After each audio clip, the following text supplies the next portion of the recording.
Okay guys, just going to shoot a real quick video with my phone. It's probably going to be shaky, it's probably going to be rough. Just wanted to share some information with you. This is my Camp Chef smoker, and I love it, and will always love it, and will always have a need for it. But the other day, my girlfriend and I were just really reminiscing and craving the smell and flavor of charcoal. So I bought this OG Weber kettle on Amazon for $139, and I have tricked this thing out and did it without breaking the bank. So I just thought I'd share it with you, and the things I did just make life easier.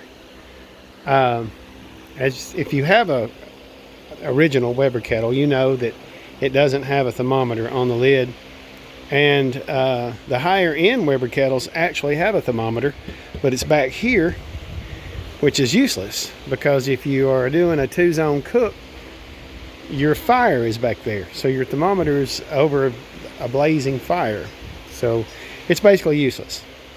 So I bought a thermometer on Amazon, drilled a 3/8 inch hole in my lid. I put it right there under the hook, or behind the hook, so that the lid can still hang.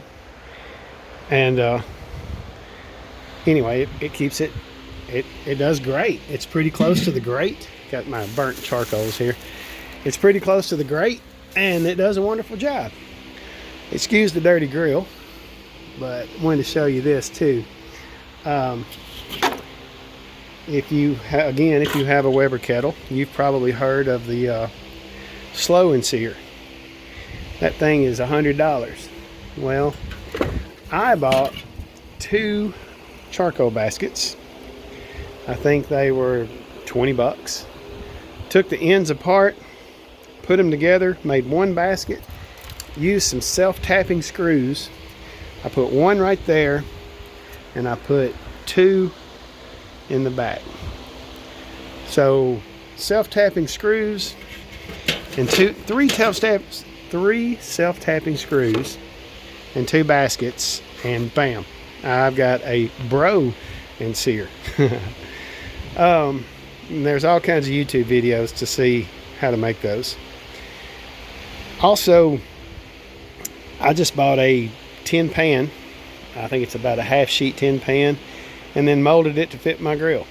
And I'm using it as a catch pan, and as you can see, it's pretty dirty, so it's probably got 1 or 2 cooks left in it, and then it's going in the garbage, and then I will get another one. Two other things actually to show you.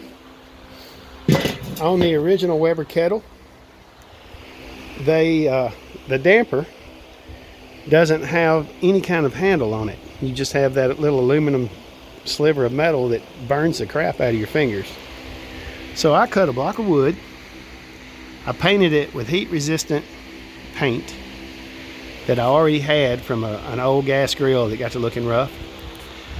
There are actually, where those 2 screws are, there are actually 2 dents right there already in the damper handle. And I just drilled 2 small holes right there, drilled 2 small holes in the block of wood to keep from splitting it, and ran those 2 screws in there. And now I have a damper handle, and I don't have to burn my fingers or have a paper towel or anything else. Pretty handy, and very inexpensive. Stuff I already had laying around the house. Here's something else that I made with things I had laying around the house, except for the hose clamps. I ripped a piece of wood, cut it at an angle for the legs. I had to buy 2 hose clamps, and they're there and there. I held the piece of wood in place, and then I marked wide open and half.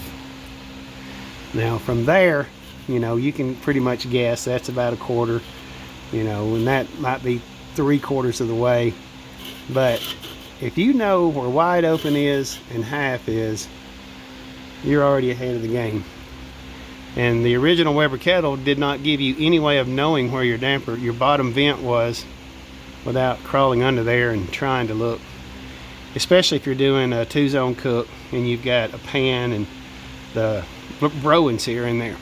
So anyway, and I took that piece of wood, painted it with the same heat resistant paint, and then where I cut it with my table saw to mark that's just as simple. And then I drill 2 holes in it with 2 hose clamps, and there you go. So now I have an indicator for my vents. So the rowan sear, the vent marker, the little handle for the vent, and then the thermometer. I think the thermometer on Amazon was 12 or 13 bucks. And a 3/8 inch hole. Take you a nail, if you don't have a punch, and knock a dent in the cover so your drill bit doesn't walk.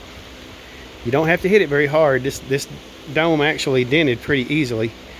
And then just drill you a 3/8 inch hole, and there you go, man. Weber kettle tricked out, ready to rock.